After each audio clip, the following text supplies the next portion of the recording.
ভোরের আলো ফুটতেই গ্রামের আকাশে পাখির ডাক ভেসে আসে। ছোট্ট কুড়েঘরের ভেতর থেকে একজন গরিব কৃষক বের হয়।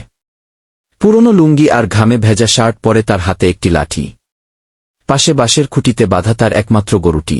কৃষক গরুর গলায় হাত বুলিয়ে বলে, চল রে বন্ধু, আজও আমাদের খাওয়ার ব্যবস্থা করতে হবে। মাঠে প্রবেশ করে কৃষক। সবুজ ধানের ক্ষেতে সকালের শিশির এখনো ঝকঝক করছে। কৃষক গরুকে জোয়ালে বাঁধে, নিজ হাতে হাল ধরে মাটিতে চাষ শুরু করে।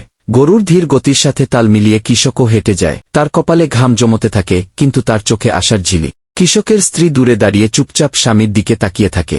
তার হাতে একটি কলসি, কাঁধে কাপড়। পাশে ছোট্ট ছেলে কৌতূহলভরে বাবার কাজ দেখছে। মাঝে মাঝে শিশুটি উল্লাস করে বলে, আব্বা, আমিও বড় হয়ে হাল ধরব। কৃষক একটু হেসে উত্তর দেয়, হ্যাঁ রে বাবু, তুই হলে আমি খুশি হব। সূর্য উপরে উঠতেই কৃষক ক্লান্ত হয়ে যায়, কিন্তু থামে না, কারণ তার জানে এই ধানের শিশি তার পরিবারের ভাত।